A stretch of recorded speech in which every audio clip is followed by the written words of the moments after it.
எல்லாருக்கும் பெரிய ஹாய். யூடியூப்பில் வைரல் ஆகிட்டுருக்கிற வெண்ணெய் தோசை ரெசிபி தான் செய்ய போகிறேங்க. சாதாரண தோசை மாதிரி இல்லாமல் டேஸ்ட்டு ரொம்பவே அட்டகாசமாக இருந்தது. நீங்களும் கண்டிப்பாக செஞ்சு பாருங்கள். முதல்ல இதுக்கு மாவாட்டுறதுக்கு அரிசி ஊற வச்சுக்கலாம். நான் 4 டம்ளர் அளவு இட்லி அரிசி எடுத்திருக்கேன். உங்களுக்கு தோசை அரிசின்னு தனியாக கிடைச்சதுன்னு சொன்னால் அது கூட நீங்கள் பயன்படுத்திக்கோங்க. 4 டம்ளர் அரிசியை நல்லா தண்ணி ஊற்றி முதல்ல 2 டைமாவது நல்லா கழுவிடுங்க. கழுவுனதுக்கப்புறம் தண்ணி ஊற்றி ஊற வச்சுக்கலாம். 2 மணி நேரம் மினிமம் நல்லா ஊறணுங்க. 3 மணி நேரம் ஊறினா கூட பரவாயில்லை. இப்போ 4 டம்ளர் அரிசி எடுத்தோம் இல்லையா, அதுக்கு 1 டம்ளர் அளவு உளுந்து எடுத்திருக்கேன். 2 டேபிள் ஸ்பூன் அளவு கடலைப்பருப்பு, கூடவே 1 டீஸ்பூன் அளவு வெந்தயமும் எடுத்துக்கலாம். இதையும் தண்ணி ஊற்றி நல்லா கழுவிக்கோங்க. நான் இது உருட்டு உளுந்து தான், வெள்ளை உளுந்து தான் எடுத்திருக்கேன். ஏன்னா அப்போ தான் அந்த நம்ம கலர் கிடைக்கும். நீங்கள் கருப்பு உளுந்து பயன்படுத்துகிறீங்கன்னா அது கூட பயன்படுத்திக்கோங்க. இப்போ இதுவும் ஊறட்டும். 2 to 2.5 மணி நேரம் ஊறினதுக்கப்புறம் நம்ம கிரைண்டரில் போட்டு நல்லா மாவு ஆட்டிக்கலாம்.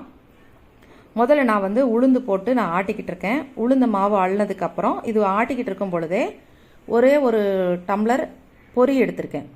பொரிக்கு பதிலாக அவல் கூட எடுத்துக்கலாம். ஏதாவது ஒன்று வீட்டில் எது அவைலபிளாக இருக்கோ அதை எடுத்துட்டு உளுந்து ஆட்டுற நேரத்தில் இது ஊறட்டும். ஒரு 10 நிமிஷம் ஊறினா போதும்.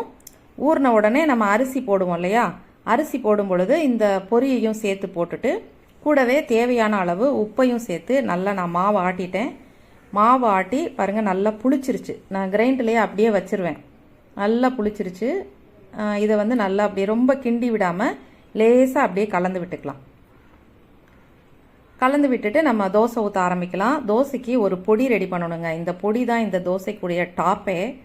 ஒரு 2 டேபிள் ஸ்பூன் அளவு கடலைப்பருப்பு, 2 டேபிள் ஸ்பூன் அளவு உளுத்தம் பருப்பு, இதை லேசாக வறுத்துக்கலாம். ரெண்டுமே ஈக்குவல் குவான்டிட்டியில் எடுத்துக்கணும். உங்களுக்கு அதிகமாக வேணும்னு சொன்னால் நீங்கள் அதிகமாக கூட செஞ்சு வச்சுக்கலாம். நான் இப்போ கொஞ்சமாக தான் செய்கிறேன். ஒரு பாதி அளவு உளுந்தும் கடலைப்பருப்பும் வறுபட்டதுக்கப்புறம் 1 டீஸ்பூன் அளவு எள்ளும், 2 காஞ்ச மிளகாய் காரத்துக்கு ஏற்ற அளவு சேர்க்குறேன். கூடவே 2 இனுக்கு கருவேப்பிலை இலைகள் சேர்த்துட்டு வறுத்து விட்டுக்கலாம். எள்ளு போட்டவுடனே கொஞ்சம் லேசாக வெடிக்க ஆரம்பிக்கும். முதலையே எள்ளை சேர்த்துட்டிங்கன்னா பருப்பெல்லாம் இது பண்ணுறதுக்குள்ளே இந்த எள்ளு கருகிரும். அதனால தான் பருப்பு பாதி வறுத்ததுக்கப்புறம் நான் எள்ளு சேர்த்துருக்கேன்.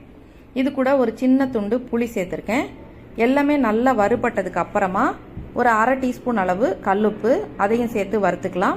கூடவே ஒரு 1/4 டீஸ்பூன் பெருங்காயத்தூள் அதையும் சேர்த்துட்டு நல்லா பருப்பெல்லாம் வறுத்ததுக்கப்புறம் ஒரு பிளேட்டில் கொட்டி ஆற வச்சு அதுக்கப்புறமா அரைச்சிக்க போகிறோம். பொடியை நல்லா நைஸாக அரைச்சிக்கணுங்க. இட்லி பொடி மாதிரி குறகுறப்பாக அரைக்கக்கூடாது, கொஞ்சம் நைஸாக அரைச்சிக்கணும். பொடி ரெடி ஆயிடுச்சு. இப்போ நம்ம தோசை ஊற்றிடலாம். கல் நல்லா காஞ்சதுக்கப்புறம் கொஞ்சமாக அந்த மாதிரி தண்ணியை தெளித்து நல்லா துணி வச்சு தொடச்சிட்டு 2 கரண்டி மாவை ஊற்றி நைஸாக ஸ்ப்ரெட் பண்ணிக்கணுங்க. தோசை ரொம்ப நல்லா வரும். நல்லா நைஸாக ஸ்ப்ரெட் பண்ணிவிட்டு சுற்றி கொஞ்சமாக எண்ணெய் சேர்த்துக்கலாம். சேர்த்துட்டு நம்ம ரெடி பண்ணி வச்சுக்க பொடி இருக்கு இல்லையா, அதை நம்ம அந்த வடிவேல் சார் சொல்லுவார்ல, அப்படியே மழை சாரல் போகிற தூவணும்னு சொல்லி, அது மாதிரி தேவையான அளவு நல்லா தூவிட்டு ஒரு டீஸ்பூன் அளவு வெண்ணெயை கொஞ்சம் கொஞ்சமாக அங்கே வச்சுட்டோன்னா அது அப்படியே மெல்ட் ஆகி அழகாக இருக்கும். அது அப்படியே உருகி வரும் பொழுது அந்த பொடியோட கலருக்கும் அதுக்கும் சூப்பராக இருக்கும். டேஸ்ட்டும் ரொம்பவே நல்லா இருந்தது. தேங்காய் சட்னி தக்காளி சட்னியோட சாப்பிடுங்க, நல்லா இருந்தது. சாம்பாரை விட தேங்காய் சட்னி தக்காளி சட்னி தான் இந்த தோசைக்கு ரொம்ப நல்லா இருந்தது. அவ்வளோதான். இதை திருப்பி போட மாட்டோம். அப்படியே ஒரு ஃபோல்டு பண்ணிவிட்டு நம்ம சாப்பிட வேண்டியதான். நாங்கள் இன்றைக்கி இதை தேங்காய் சட்னியோட தான் சாப்பிட போகிறோம். நீங்களும் இன்றைக்கி கண்டிப்பாக செஞ்சு பார்த்துட்டு எப்படி இருந்ததுன்னு சொல்லுங்கள். சாப்பிட்றதுக்கு முன்னாடி கொஞ்சமாக பட்டரை அது மேலே வச்சு நம்ம செஞ்சு வச்சுருக்கிற பொடியையும் லேசாக தூவிட்டு கொஞ்சமாக இதை எடுத்துட்டு சட்னியோட தொட்டு சாப்பிட்டு பாருங்கள். இதே மாதிரியே நீங்களும் சாப்பிட்டு பார்த்துட்டு எப்படி இருந்ததுன்னு எனக்கு கண்டிப்பாக கமெண்ட் சொல்லணும். நன்றி. இந்த வீடியோ பார்த்ததுக்கு ரொம்ப ரொம்ப